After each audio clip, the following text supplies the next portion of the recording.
ချက်တွေကိုကျမတယောက်တည်းချပေးရငင်းငွေလာကြောင်းသူတို့မေးလာတဲ့အခါရတယ်ဘာပဲဖြစ်ဖြစ်ငါစားမယ်လို့ကျမပြန်ပြောလိုက်တယ်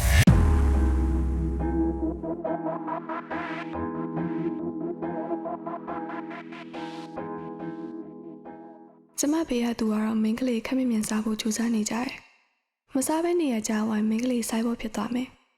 စိုက်ဖို့ဖြစ်သွားရင်ဝါခက်မယ်ဆိုတော့ तू ကသိနေရအောင်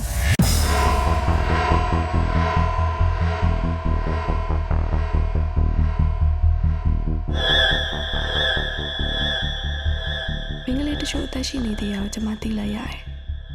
သူတို့ရဲ့ဝေစားမှာဟင်းနစ်တွေပေးချင်နေရဲ့သူတို့ဝင်းမပါဘူးလို့ရှင်မတွေးထားတော့ပါအောင်နော်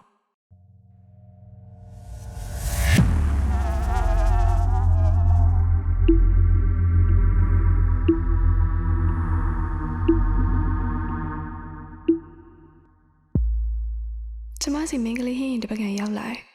ကျမဘယ်လုံးမှမစားနိုင်ပါဘူး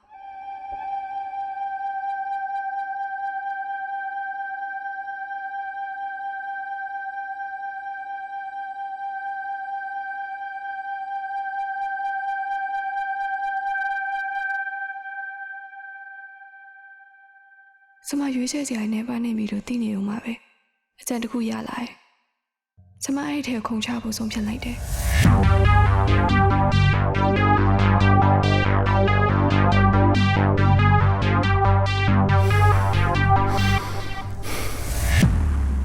ဒီနေရာမှာအရွယ်စားရဲ့ ID ဘယ်သူမှကိမဆိုင်ဘူး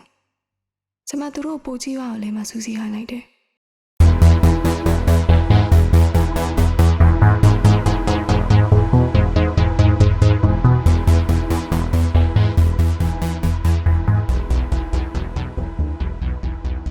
လူအုပ်ဖြစ်လီစားခက်လေးပဲ